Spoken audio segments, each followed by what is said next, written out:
Hello and welcome to our latest video interview here on Smart Cities World, the platform dedicated to sharing ideas that solve urban challenges.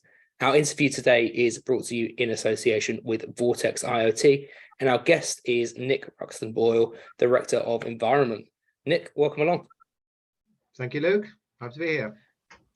Fantastic. Well, we're obviously here ahead of our Cities Climate Action Summit on the 19th of April in London, where you'll be one of a host of experts on a panel for one of our afternoon sessions that day on the role of data monitoring in environmental action. And one of our core themes there is going to be the monitoring of air quality. And that's also the theme for our conversation here today as well.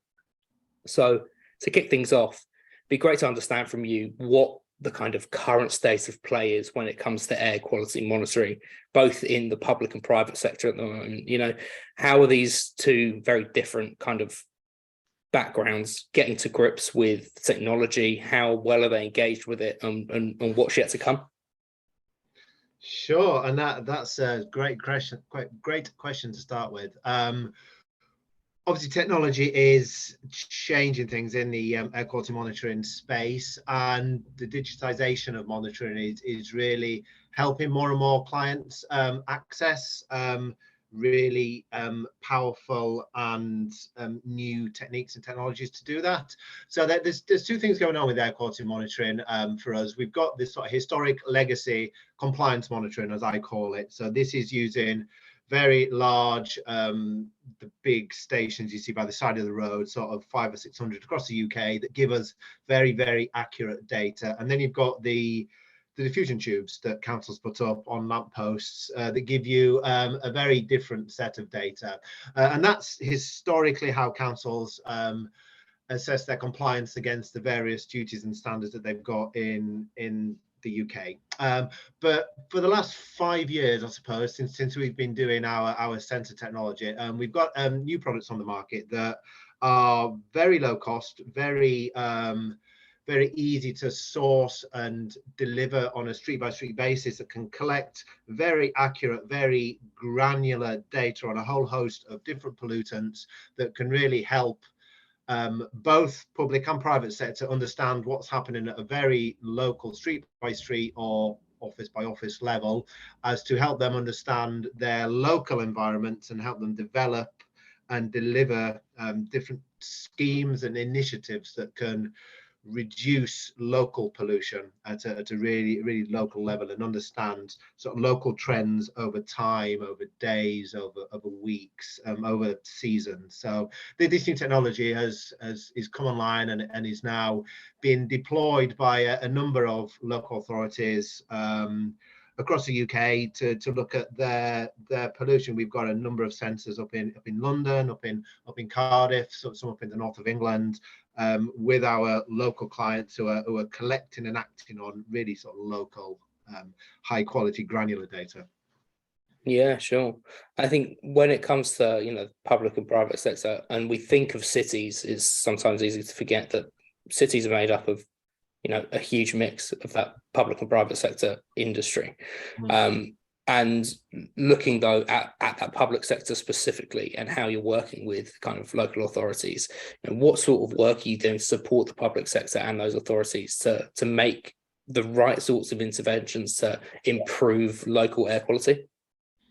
So that a lot of our work at the moment is with public sector clients, and they're using our data collection services and devices in lots of different ways. So for one perspective, they're using this to collect an evidence base to help them build and design schemes that address the local issues in towns and in cities. So that's one big part of why they're collecting much more accurate local data, so they can understand and not just apply sort of citywide solutions. You know, we look at very local solutions, so low traffic neighborhoods, school streets, you know, really localized solutions that can address sort of uniquenesses within our cities and towns. And then because of the way in which the data is collected, we're seeing clients collect data following the implementation of these schemes. So they've made an intervention on streets, they've changed the road network, they've started to enforce a particular scheme, and then we're looking at after data. So they're justifying the scheme, assessing how successful that has been to meet the objectives, and more our clients' objectives are around environmental improvements in decarbonisation, in reducing certain pollutants locally. So we've got data collection at the outset to build the case to get the public on board with a particular scheme, be it a clean air zone or a low emission zone or a whole host of transport related solutions, and then collect data afterwards to say, yes, this has had this impact, so we can help other authorities see what solutions are best for those to help them meet their own local environmental objectives. Yeah, absolutely. And it's really interesting, you know, it's looking at this on almost like a hyper local level at points. And then being able to, you know, have that case study to be able to scale it up and down within that local authority. And as you say, use that evidence to, you know, input things like clean air zones and develop really effective policy and programs and schemes to be able to properly improve environmental action.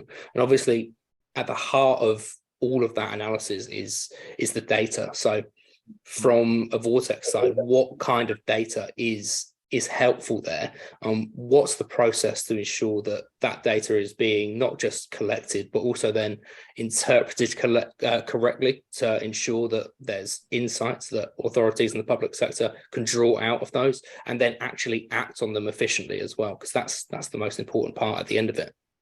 It is, and it's a great question. So I'll start with our product. So they collect a range of pollutant data sort of at street level. So that's what data our device monitors and collects and provides visualizations for our clients, so they can see a number of pollutants in real time as to what's happening on their streets. And what we do is we use this along with other data sets that some of our the rest of our group can provide. So for us, we develop traffic schemes and transport schemes. So for us, traffic and travel data is key, understanding how the networks work in terms of traffic movement, in terms of pedestrian movement, in terms of how the streets are used, to help us understand sort of source apportionment and where the pollution is coming from as to how we can improve it. So that's a key to the data sets that we collect is pollution data and traffic and travel data, and we use both of these to collect the third key data set for me, which is public opinion and public support. So we collect this evidence, we use this to engage with our communities to find out what it is that they think the problems are, what it is that they think the solutions are. One of our most successful schemes is a scheme that the residents designed and developed. We used our technology to help them understand their network and help them enforce the solution that we implemented, but they designed the scheme, they named the scheme. It's got a terrible name from a PR perspective, but it was a name the public want. So that's what the scheme was given, and they used the data, they designed this scheme, and it's got a huge success rate in even the residents that weren't in favour at the outset have seen how it has changed their networks and now are in favour. So we hear some of the stories in the press about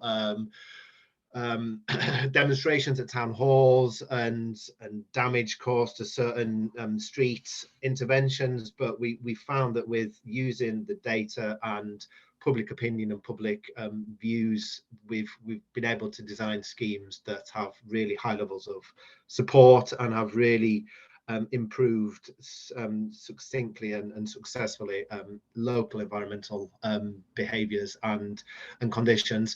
And for our data, we go through quite an extensive QA process. So we've got various systems in house that we make sure that our data is accurate and it follows all our processes. We co-locate devices with reference stations, so we know we're collecting the right data. And the interpretation of data is interesting because air quality and pollution data is complex by its very nature. Lots of chemistry going on in the atmosphere, lots of different pollutants have different public health impacts, some worse than others.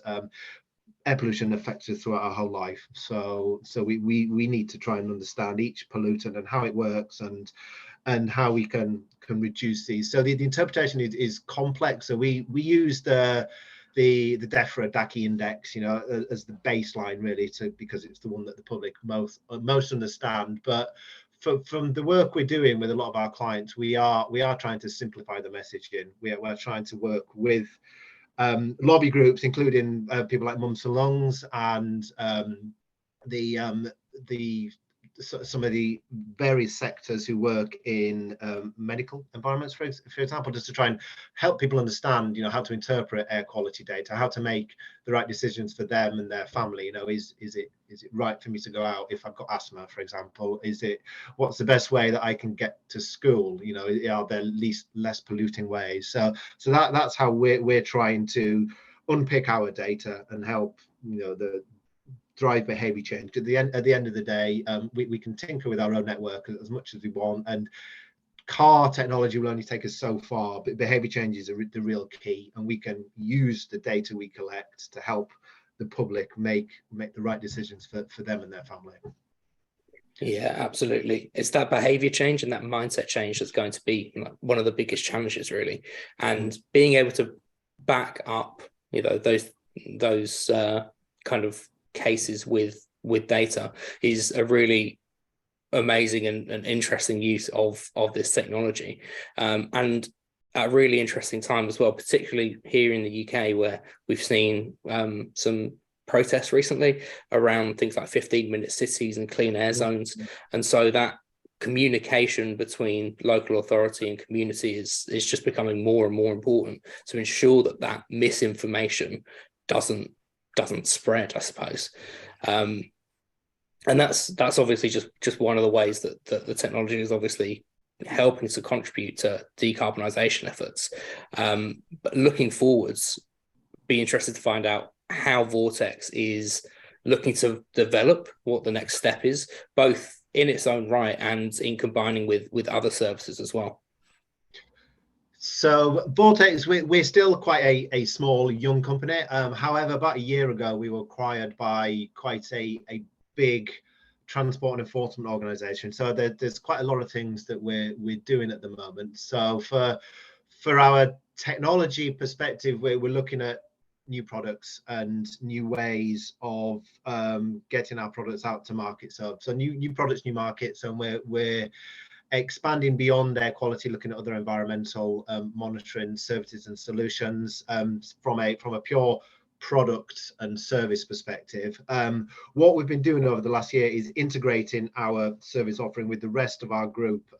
So Marston Holdings provides a whole host of goods and services to local authority clients, from parking enforcement to traffic enforcement to scheme design. So it was a very natural fit for us to work with and join an organisation like Marston's, that we can support their clients, their local authority clients, right up and down the UK, to design and deliver and enforce some of these transport schemes that we've been talking about in terms of clean air zones and low emission zones. So there's lots of integration with our enforcement activity. We have another technology brand who provide cameras that enforce clean air zones and low emission zones. So we're looking at how our two technologies and our two data sets can work together to help drive better compliance and better results for some of these schemes. And we've got a design consultancy as well who design a lot of these interventions. So some of the parklets and some of the new urban realm schemes in town centres that we're designing, so we can help,